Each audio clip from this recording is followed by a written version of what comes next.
بسم اللہ الرحمن الرحیم الحمدللہ رب العالمین وصلی اللہ علی محمد وآلہ الطاہرین۔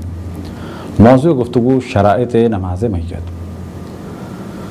شرائط نماز میت میں سے پہلی شرط جس کا ذکر عام طور پر کتب فقہ میں کیا جاتا ہے وہ یہ کہ میت کو چت لٹایا جائے۔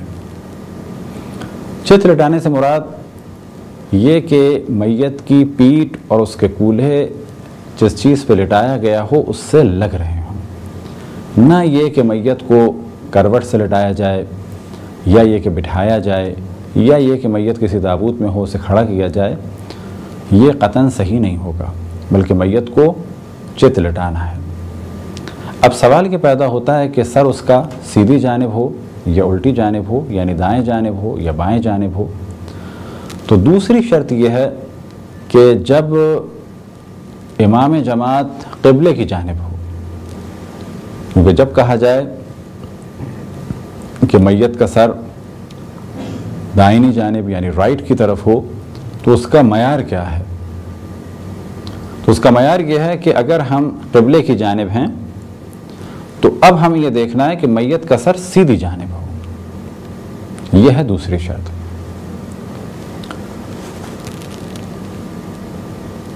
تیسری شرط یہ کہ جو نماز پڑھا رہے ہیں وہ میت کے اس طرح سے سامنے ہوں کہ جس طرح سے آپ نے نماز میت میں دیکھا ہوگا۔ چوتھی شرط یہ کہ میت حاضر ہو، یعنی سامنے ہو، ایسا نہیں کہ میت کسی اور جگہ ہو اور نماز کہیں اور ہو رہی ہو، سامنے ہونی چاہیے۔ اور پانچویں شرط یہ کہ میت کے درمیان اور نماز پڑھانے والے کے درمیان کوئی چیز حائل نہ ہو۔ اب یہ سوال کیا جائے کہ حائل نہ ہو یعنی میت بالکل اس طرح سے کھلی بھی رکھی ہو، تو وہ تو میت اور امام جماعت کے درمیان کفن بھی ہے تو اس سے کوئی فرق نہیں پڑتا۔ میت اور امام جماعت کے درمیان اگر تابوت ہو، لکڑی ہو کوئی، یا تابوت اگر لوہے کا ہے تو کوئی حرج ہے؟ کہا جائے گا یہ بھی حرج نہیں ہے۔ بس اتنا کہا جائے کہ میت یہ سامنے ہے، چاہے تابوت میں ہو اور چاہے لکڑی کا تابوت ہو اور چاہے لوہے کا تابوت ہو۔ لیکن اگر میت کے درمیان اور امام جماعت کے درمیان کوئی چیز حائل ہو جائے، چاہے وہ پردہ ہی کیوں نہ ہو، تو نماز جماعت صحیح نہیں ہوگی۔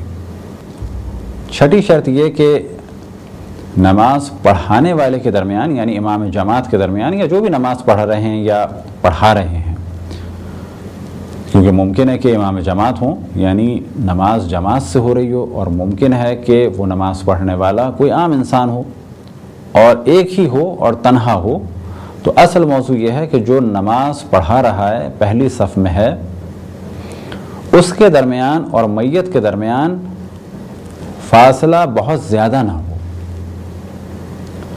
یہ کہا جائے کہ میت بالکل سامنے ہے، اب یہ فاصلہ 1 بالش کا ہو، 2 بالش کا ہو، یہ بھی چل جائے گا، لیکن قریب ہونا چاہیے۔ اب یہاں ممکن ایک سوال ہو کہ اگر 10 میتیں ہوں تو 10ویں میت تو ہم سے دور ہے، تو اگر 10 میتیں ساتھ رکھی گئی ہیں تو معیار یہ پہلی میت ہے کہ پہلی میت میں اور ہم میں فاصلہ نہیں ہونا چاہیے۔ کتنا فاصلہ؟ جسے عموماً کہا جائے کہ یہ تھوڑا سا فاصلہ ہے۔ لہذا مستحب ہے کہ میت اتنی قریب ہو کہ اگر ہوا چلے تو نماز پڑھنے والے کا لباس اس میت سے یا اس میت کے کفن سے، اور اگر تابوت میں ہے تو اس میت کے تابوت سے ٹکرائے گا۔ 7ویں شرط یہ کہ خود میت یا نماز پڑھانے والے میت سے بہت زیادہ اونچے یا بہت زیادہ نیچے نہ ہوں، بس اتنا کہا جائے کہ یہ میت سامنے ہے۔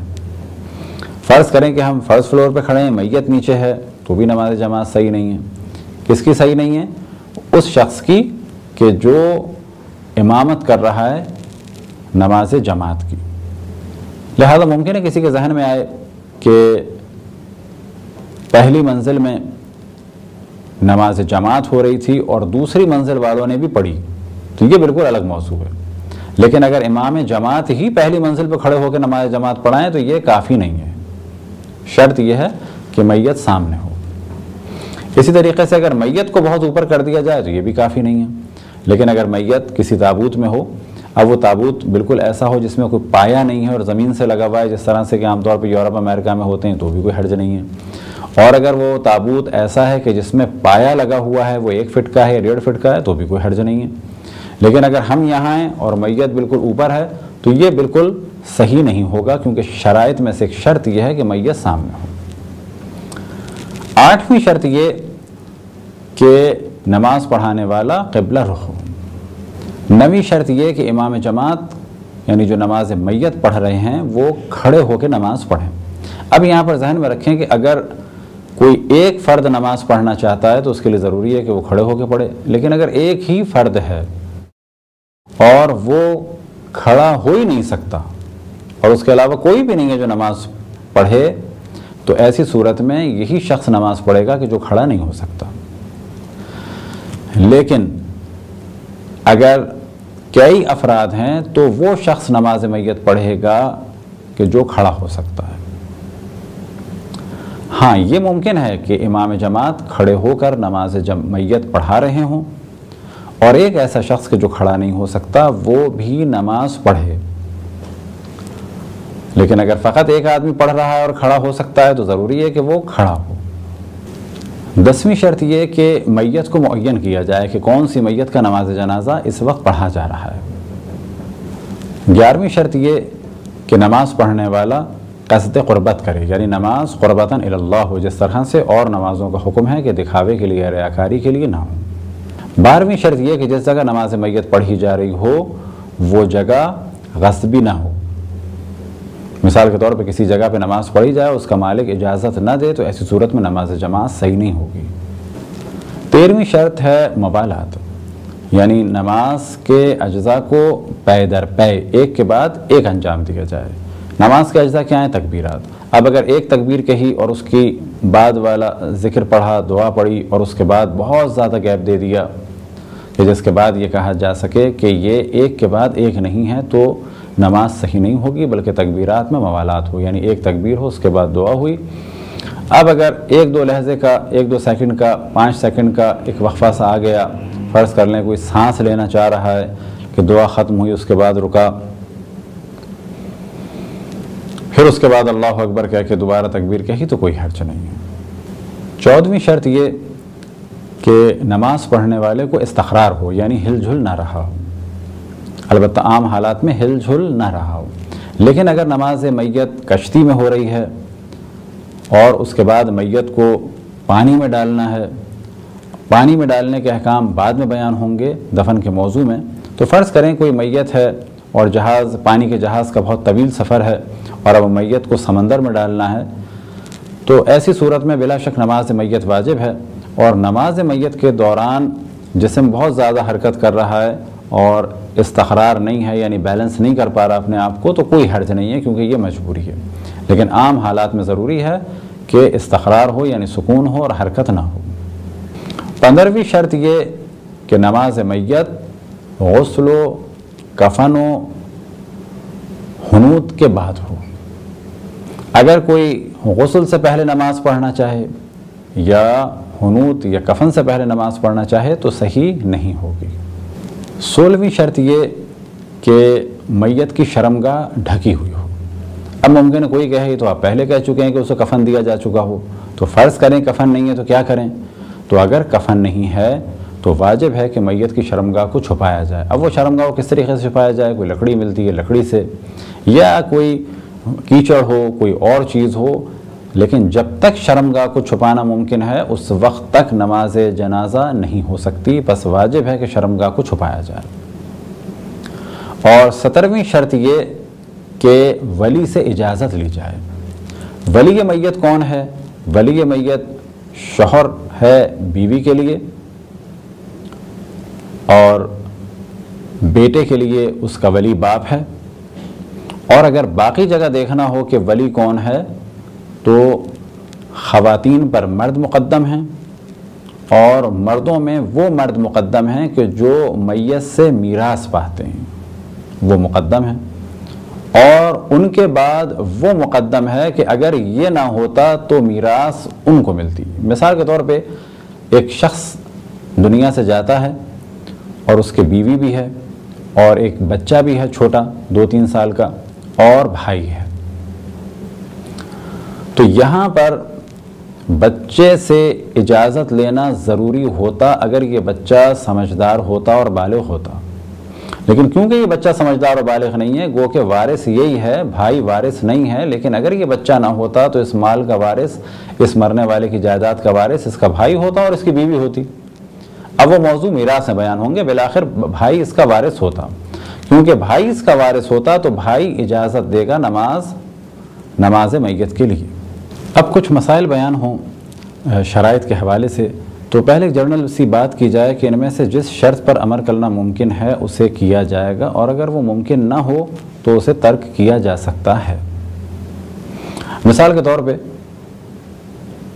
اگر قبلے کا امکان نہیں ہے تو قبلے کی شرط ختم ہو جائے گی۔ فرض کریں قبلہ پتہ ہی نہیں ہے تو احتیاط یہ ہے کہ 4 طرف پڑھ لی جائے، لیکن اگر 4 طرف پڑھنا بھی ممکن نہیں ہے اور قبلے کا بھی پتہ نہیں ہے کہ قبلہ کس جانب ہے، یا یہ کہ میت کو قبلہ رخ نہیں رکھا جا سکتا، فرض کریں کہ ایک پہاڑ کے آس پاس ایک شخص گرا اور مر گیا اور ایک ایسی کھائی ہے جس میں اترا نہیں جا سکتا، تو ہمیں نماز میت تو پڑھنی ہے۔